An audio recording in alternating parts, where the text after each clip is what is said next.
Yo, check it, got that new fire straight from the underground. What you need? This that real hip hop. All right, man, we are back with some more of the Fat Man, the Fat Electrician, bro. Now, this episode, he's talking about military Jeeps. I actually got a lot of love for the Jeep community, man, and originally that was the car that I did want, but I had to be a little bit more practical. Now, to those of you who own Jeeps and love your Jeep, I see it. I understand it. I'll get there one day. But for right now, the Fat Electrician has a video talking about the Army built a new Jeep. And I want to say I may have seen something like this. I try to stay up as much as I can on certain things. They're always coming out with something new. So it's called the ISV. Let's see what he got. Hopefully you haven't seen this already because you get to watch it with me. Let's go. According to General Eisenhower, the four weapons that helped America the most in winning World War II were the C-47, the bazooka, the atomic bomb, and the Jeep. The bazooka and the Today Jeep we're talking are about the top Army's new two, Jeep, I the would have to Infantry say. Squad Vehicle, aka the ISV. Infantry Squad Vehicle. Makes sense. That thing looks like a warthog, bro. If you've All right, ever here's the deal. This played video is a little bit different than Halo, usual that because I looks got like the a opportunity warthog. to go out and do some unusual stuff. I got to go out to Fort Campbell with the 101st Airborne Division, and I got to see the ISV firsthand with my buddy Ethan, Mr. Habitual Line Crosser here on YouTube, and my buddy Zach, veteran with a sign. Habitual You would line not believe crosser? how many places there are to I put think I'm gonna crayons. check that There's out. so much room for activities. We were filming an episode of our Pepperbox exclusive show called Habitually Fat, where me and Ethan go out and we tour military museums, historic sites, and we go out to military bases. If you want to go check that out after That's this, pretty I'll dope. link with a free trial down below. Anyways, going into this, I had some reservations. I've seen pictures of the ISV. I think it's really cool looking, but also I've got some ISV. reservations. Like, I don't know how fun it would be to roll into combat in a dune buggy with no doors, no windows, and no armor. So today, we're not just It going to look looks at the like a ISV. warthog, We're going to look bro. at the Jeep and the Humvee as well, so we can understand the historic precedent that has led us to the point that the Army is now procuring what amounts to warthogs from the Halo video game. And it's probably going to Score one for Teddy. That looks like a damn warthog. If you've never played Halo, we'll scoot back 2 seconds. combat Oh, no. in a dune buggy with no doors, no windows, and no armor. So today we're not just going to look at the ISV, we're going to look at the Jeep and the Humvee as well, so we can understand the historic precedent that has led us to the point that the Army is now procuring what amounts to warthog. That is a warthog from Halo. I mean, I'm in my 30s. I've been around. And when that game came out, that was one of the hottest vehicles ever because you could fit so many people on it and they can shoot from all sides. And then it like some of them had a machine gun strapped to it, bro. I'm gonna let the fat man do his thing, but I just had to get my score in. From the Halo video game. And it's probably going to get pretty unhinged somewhere along the way. Regardless, we're going to get to it right after a word from our sponsor. This video is brought to you by Element. Okay, we're not going to overcomplicate this. Element, It's just a that's what hydration that packet, is. okay? You buy a box, it's got a bunch of sticks inside of it, you pour that inside of your water, and then next thing you know, your piss is clear. They've got a bunch of different flavors. They've got citrus, watermelon, they've got a spicy one, they've got some chocolate ones that you can mix with hot water and it tastes like hot chocolate, but my favorite is the lemonade. Are there other hydration products on the market? Absolutely, but I like Element the most. So much so that I actually approached them to sponsor me because I've been using them forever. Why? Because there's no bullshit involved with it, okay? It's not like Gatorade or Liquid IV where it's got a bunch of sugar and artificial food dye and micronutrients and B vitamins and all that horse shit. No, I don't need any of that. When my That's a fat lot ass of is sweating, magnesium. salt is sweaty, I'm losing salt, give me more fucking salt. And that's all Element is. It's salt, magnesium, and potassium. I'll even read the ingredient list for you. Salt, magnesium, potassium, natural lemon flavor, stevia extract, fucking the end. And the cool part about that is if you're doing some type of diet stevia like extract. keto or intermittent fasting where you're actually spending periods of time where you're fasting, you can drink this and it won't break your fast, and not a lot of products do that. Or if you're I'm like me and you fasting drink at too least much 1 day a sometimes and week. you don't like being hungover, it's great for that too. Anyways, if you want to give the Yeah. Element a try, you're going to It's get the a free new- sample new pack thing whether I'm you're a new trying out. customer We'll see or a how it returning works. customer when you use my link down below. That's drinklmnt.com/fatelectrician. Let's get back Okay. to the video. Let's do it. All right, 1941, World War II, Germany is occupying North Africa. Being so far away from Germany, they are heavily relying on airplanes for most of their logistical support to be able to move supplies and men around the country. Because of this, the British SAS, specifically Major Sterling and the legendary Paddy Mayne, who I may or may not be doing a video on soon, come up with the idea of attacking these German airfields, destroying their planes, thus crippling their logistics. And the first time they attempt to do this, they use the conventional knowledge of the time. They conduct an airborne operation. They drop 64 paratroopers right outside the airfield. The problem with that is everybody knows the conventional knowledge and the conventional tactics, right? Those airfields are covered with anti-aircraft guns, and by the time those airplanes come, the troops jump out, they float to the ground, they get out, the Germans are ready, and they're there to defend. And it was a complete disaster. Out of the 64 men that conducted that raid, only 22 survived. It is at this point that Major Sterling realizes this isn't going to work. We got to do something different. They need to figure out a new strategy to be able to get inside of these airfields, hit them hard, fast, and be gone before they even know what happened. To do this, they turn to a new American invention, the Jeep, the first ever mass-produced four-wheel drive off-road vehicle. They cover it with machine guns and modify it to perform better in the desert. Then the tactic becomes driving quietly at night up to these airfields, identifying where they're at, parking the Jeeps, dismounting, going into the airfields, sneakily planting explosives on a bunch of the planes, going back to the Jeeps, detonating the bombs, and then taking the Jeeps that are covered in machine guns, by the way, driving them straight down the center of the airfield and shooting absolutely everything else that wasn't blown up.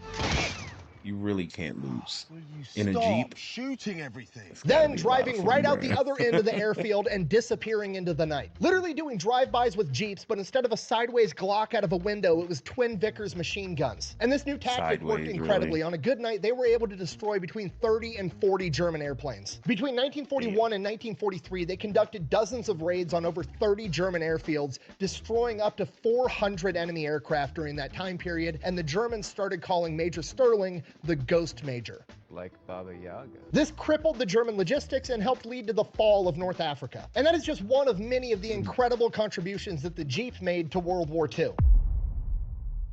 So what is the Jeep? Well, in 1939, the American government looked at what was going on over in Europe and kind of figured that there's a war probably on its way. We should start getting ready. One of the most important things they identified that they needed was a light all-terrain vehicle that they could use for scouting operations and general moving soldiers around the battlefield. In World War I, military still relied heavily on horses, Model Ts, and motorcycles, and for scouting operations, moving into enemy territory, a Model T just wasn't that good to go off-roading in, neither was a motorcycle, and horses were a humongous logistical strain because when you dismount, you got to leave somebody with the horses, you got to have a bunch of hay for them, the horses can get sick, it was just a nightmare. So basically they wanted a small light vehicle that could go anywhere and do anything. At this point in time, nothing like this had ever been really created or at least mass produced at scale, so they contacted 185 different companies to see if they would be interested in making a prototype, and only 3 responded. There was that many companies back then building cars? He's at 185 companies to build a car. That's like mom and pop shops building cars. He's probably like, there's probably people in the Appalachian Mountains who were making hot rods, was like, yeah, we'll do it.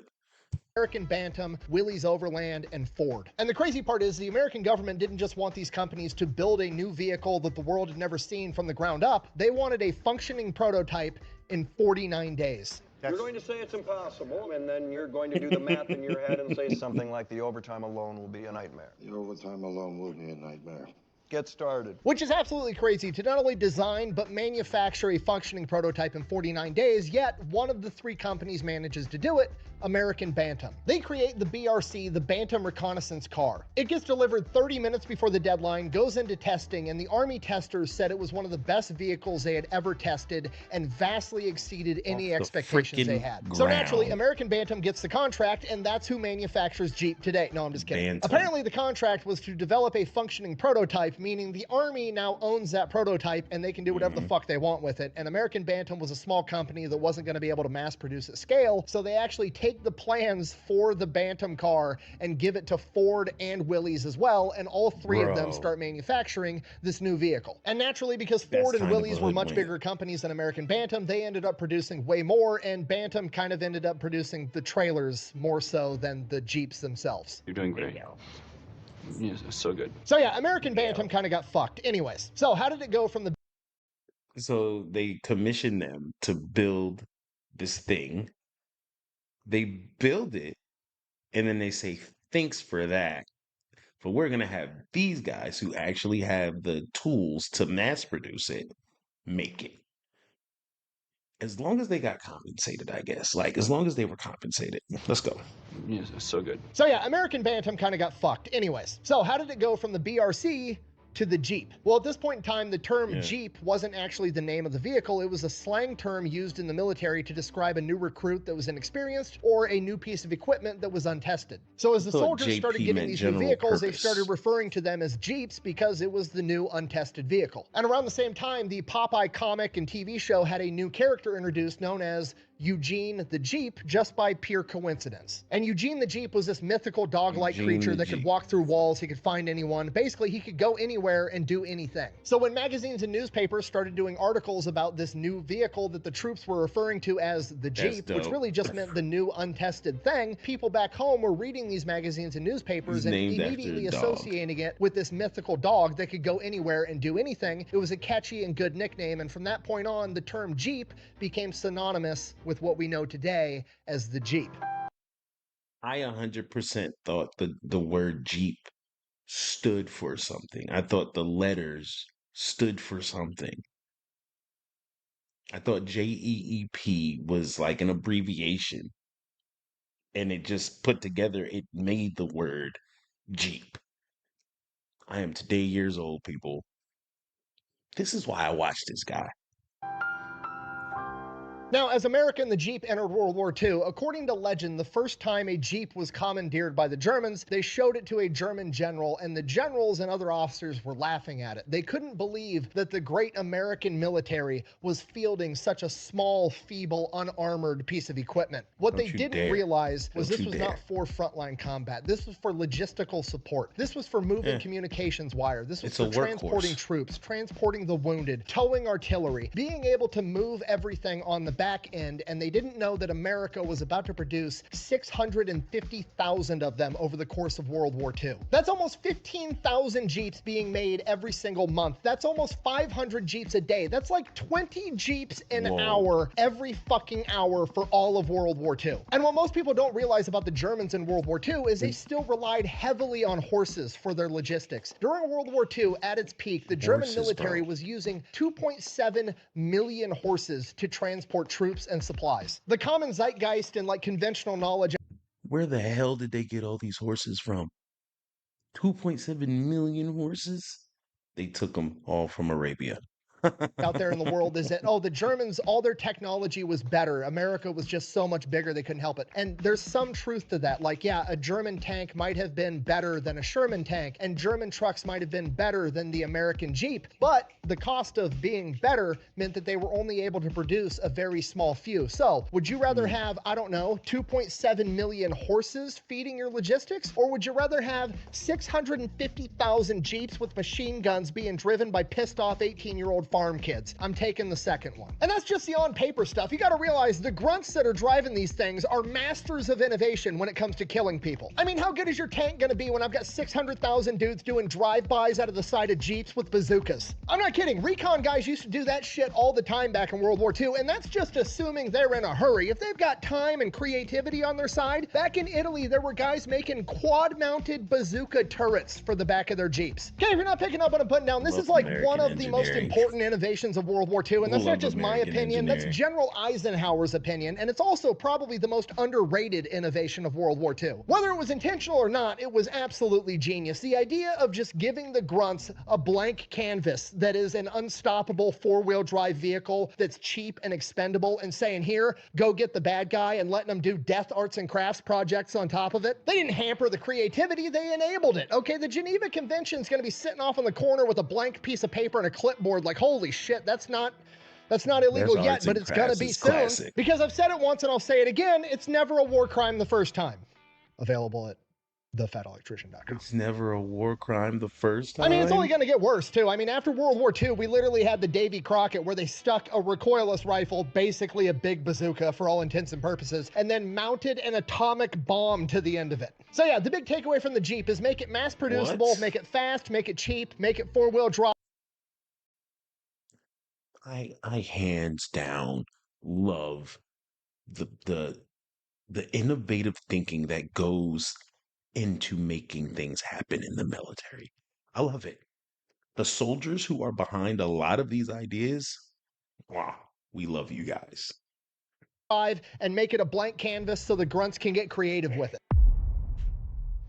So the Jeep goes on to serve for like 5 decades after World War II, and then by the 1990s, it was time to upgrade it. So they come out with the Humvee, the high mobility multi-purpose vehicle, and basically the strategy was we're gonna make the Jeep 2.0. It's gonna be bigger, it's gonna have more horsepower, it's gonna be the Jeep, but better. And for the most part, they did a pretty good job. That's exactly what the Humvee was. It was just a light Mobile vehicle tank. you could use for recon, it could tow stuff, it could transport stuff, it was pretty good off-road. It was great. The only downside is that it wasn't as mass producible. They didn't have multiple companies all being able to make the same vehicle. They were all built by a company named AM General out of Indiana. It worked pretty good in the Gulf War, and then it worked pretty good at the very beginning of the global war on terror, but as the global war on terror devolved from more of a Iraq versus America, where there's, you know, uniformed soldiers versus uniformed soldiers, there's a front line established, and it turned into an insurgency where there are no lines and the enemy's just everywhere and pops up randomly, it became not so good. The Jeep and the Humvee are not armored vehicles. They were meant to transport troops to the front line. They were meant to go out on reconnaissance missions. They were not designed to patrol an area prone to guerrilla warfare and IEDs. So the grunts took their blank canvas, the Humvee, and they adapted to the situation. They started welding iron plating on the side. They started finding bulletproof glass. They started making them armored vehicles to the best of their ability. And over time, the government saw what they were doing, so they just started doing it, but better. They came out with the up-armored Humvee. They turned the Humvee into a monstrosity that it was never built or intended to be. They added a bunch of armor that made it significantly heavier, meaning that the engine was now underpowered, the suspension was underrated, reducing its off-road capability. The bulletproof glass windows were smaller with thick glass, making it hard to see out of.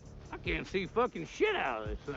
The added weight in the undersized engine also meant that it was slower, it couldn't go as far on a single tank of fuel, and it was harder to transport. You can't airlift in multiple Humvees as fast when they weigh 5,000 pounds more each. Then as time went on, they came out with other vehicles that were actually designed to handle this type of combat. They came out with the MRAP, and then they came out with the JLTV, which is essentially an up-armored Humvee that was designed to be an up-armored Humvee. It has an engine appropriate size, a suspension that's the appropriate size. It was actually built to do what that does. Which brings us to today. Awesome vehicle, bro. Okay, just to recap, the military needs mobility. First, the military had horses. The horses turned into Model Ts. The Model Ts turned into Jeeps. The Jeeps turned into Humvees, and then the Humvees got bastardized and turned into a wannabe tank. So now the Army needs a new Jeep. Cue the Army's new program, the ISV, the Infantry Squad Vehicle, basically a Mad Max style dune buggy. And as I said earlier, originally I had my doubts on this vehicle, but after going out to Fort Campbell and getting hands-on experience with this thing and researching into the historical context of what this vehicle is actually supposed to be and do, this thing is fucking awesome. And just so we're all on the same page, the ISV is not replacing the up-armored Humvee. It's not replacing the MRAP. It's not replacing the JLTV. But all of those are staying in the capacity that they're in. Well, this is not going to be the primary vehicle for mechanized infantry. This vehicle is truly the Jeep 2.0. It is a logistical asset to move stuff and to move people. To move people, we've got the ISV, the Infantry Squad Vehicle that can seat 9 guys, aka an entire rifle squad. To move stuff, we have the Infantry Utility Vehicle, which can seat 4 guys and has a fucking truck bed. And when it is used in missions on the Wait a minute.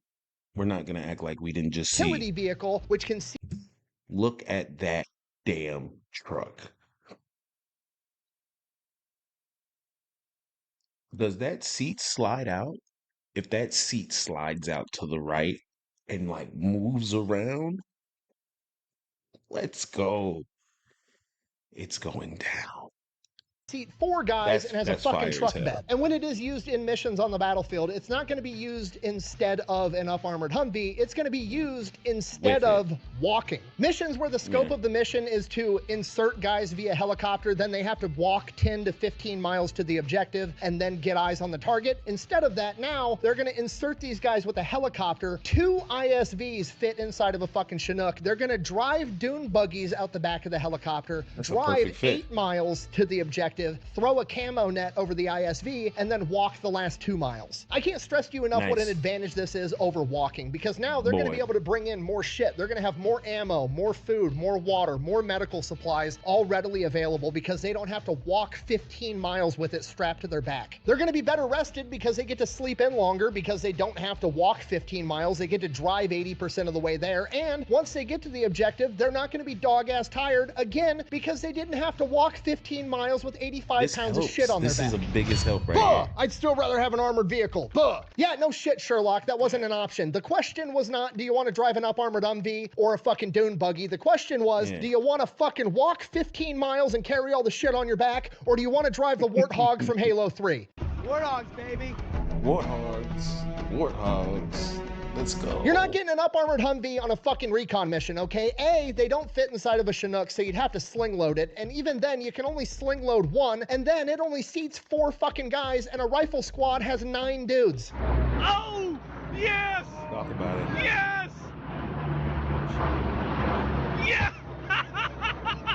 As opposed to the ISV that you can fit 2 of inside of a Chinook, and each one of them seats 9 guys. You can bring 17 other motherfuckers with you inside of the Mad Max dune buggy. Okay, don't get me wrong, I understand the logic. We had the original Humvee, and then we had to up armor it and turn it into a wannabe tank, so why are we going back to an original Humvee? Okay, you can't fall into the fallacy of preparing for the last war. It never works. France in World War II, they prepared for the last war. France wasn't defenseless. They weren't not ready for the Germans. They had all their troops evenly lined up along the entire French border, ready to fight a World War I style battle because they prepared for the last war. Germany rolled up with tanks and the Blitzkrieg punched right through their line and then went straight into their capitals and took over the entire country. You can never prepare for the last war because war changes so fast. Imagine telling an Iraq or an Afghanistan veteran, oh hey, in 10 years, Russia and Ukraine are gonna be in a war and they're gonna have these things called drones. Long story short, the IEDs, they're gonna fly. I'm sorry. You said they're in the air now. You're kidding, right? Because it was already impossible to find them when they were in the ground. They were in the ground. Everyone says to look for trash. Spoiler alert, the whole country's full of trash. It's bad. Like, you couldn't find anything. And it was hidden. It was like, look for it. It was impossible to find. Now they're airborne. That's got to be a new nightmare that I don't want to understand. And on top of that, there's only one thing that can make this worse. One thing. If we put them on top of sharks with laser beams on their heads, that way they can have land, sea, and air. I mean, it's too much, really. Freaking laser beams. Right. Everything changes in war at a rapid pace. The only thing you can do to prepare for it is prepare to have solid fundamentals. And those fundamentals are the core of what made the Jeep great. You need to be able to move troops and supplies fast, efficiently, and with a mass-produced option. And in that regard, the ISV is fucking perfect. I keep calling the ISV a dune buggy because that's what it looks like, but in reality, it's a Chevy Colorado with a different setup on top. Meaning that unlike the Humvee and more so like the Jeep, it's a mass-produced vehicle and parts are going to be easy to come by. The engine, the transmission, the suspension, everything. It's all Chevy Colorado parts. You can literally go to O'Reilly's or AutoZone in your town right now and buy ISV parts. And not only is this thing mass producible, but it crushes the Humvee in every other category that you could possibly care about. Are they faster? Absolutely. They're way fucking faster than a Humvee, okay? I've driven soft Humvees, I've driven up-armored Humvees, I've driven ambulance Humvees. Humvees don't have an accelerator. They have a pedal on the floor that makes more fucking noise. Those things struggle to hit 55 going downhill on a paved road. And even when you do hit 55, it feels like you're re-entering the Earth's fucking atmosphere. The ISV, on the other hand, is going 85 miles an hour down a dirt road. And it's way better at off-roading. I've done the off-roading Army course, both in the Humvee and the ISV, and the ISV fucking crushes it. I mean, let's go. I rode in the ISV for the off-road course. I didn't drive. And at no point during my trip to Fort Campbell did the NCO in charge tell me to turn the cameras off and then let me drive. That did not happen. That never happened. I did not have sexual relations with that woman. Buh! It doesn't have any windows or doors. Imagine how cold it'd be in the winter. Buh! Okay, this isn't sinking in for some of you. I'll say it slower.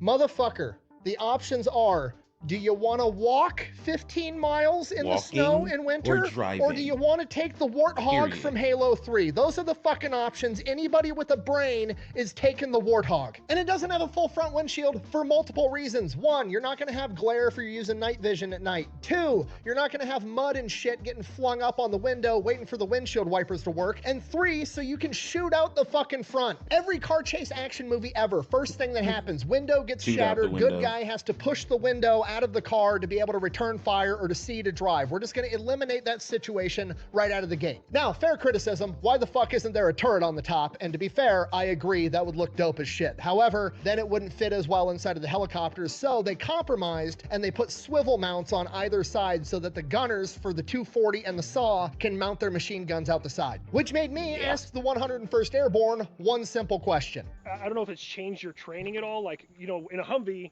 you pull up. Is there a drive-by course? Oh, God damn it. Now, on the record, I kind of received no comment to that question, but could you imagine how awesome that would be, having an expert marksmanship badge for drive-bys?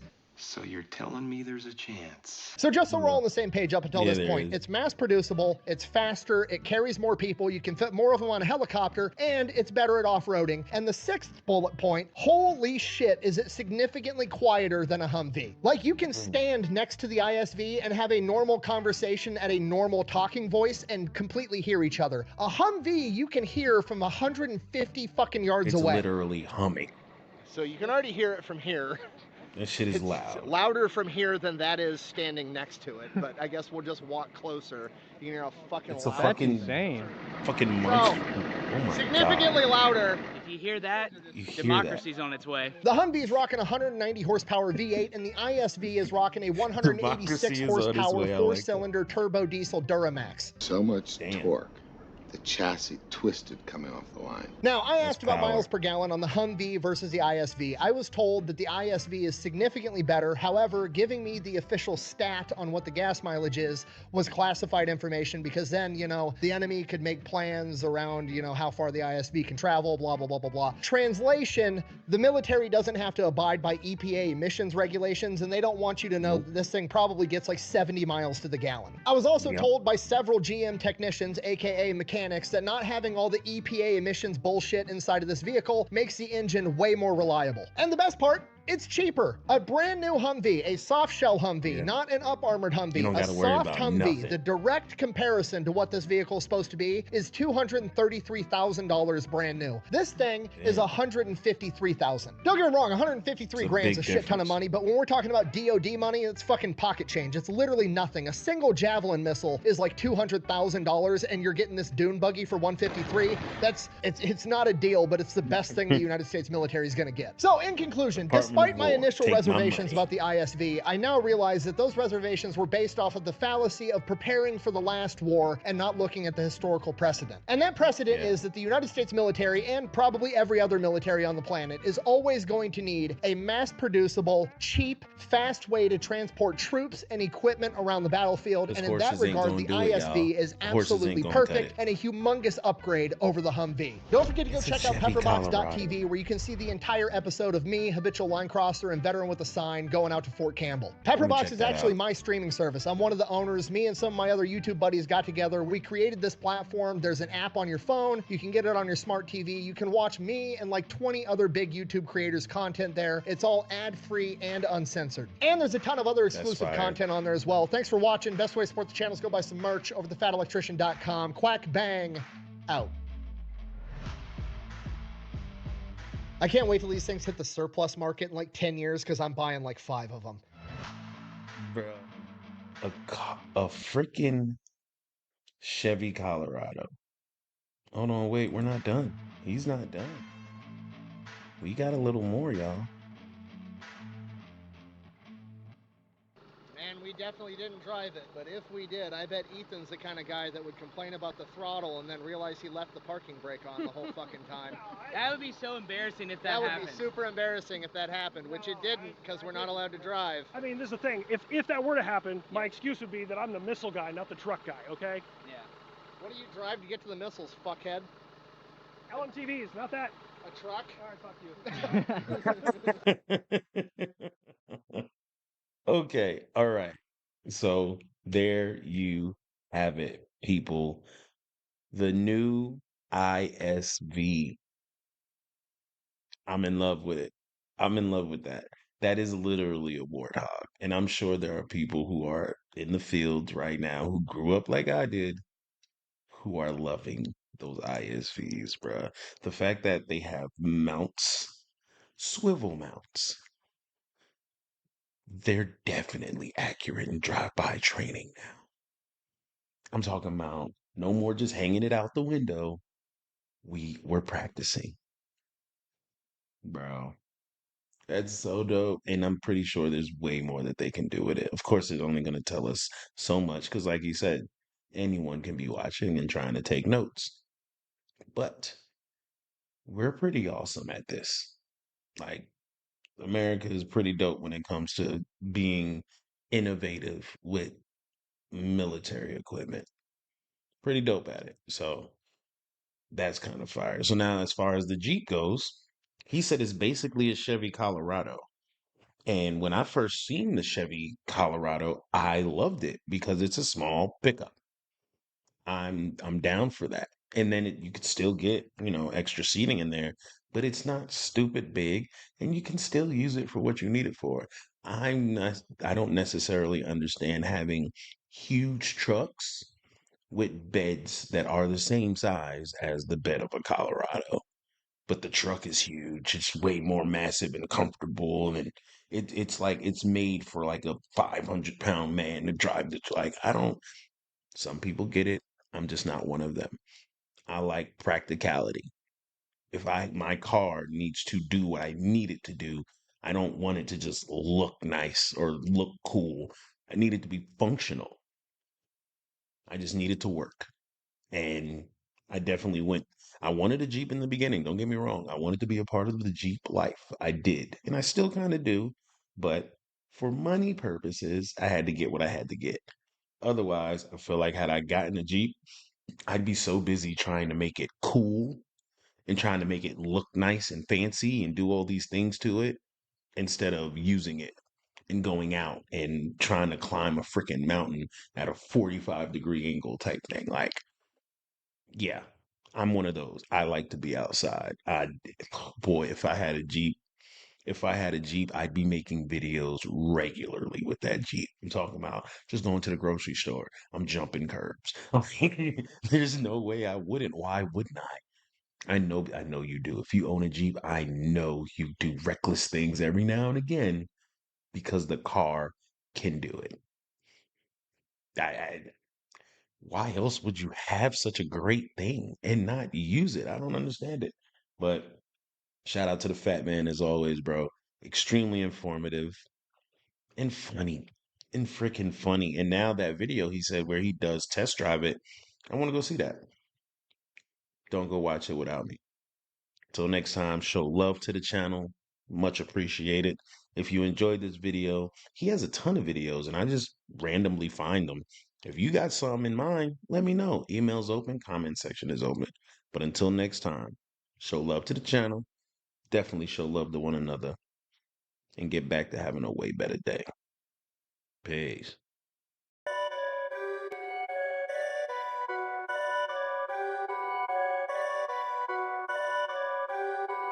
Perfect.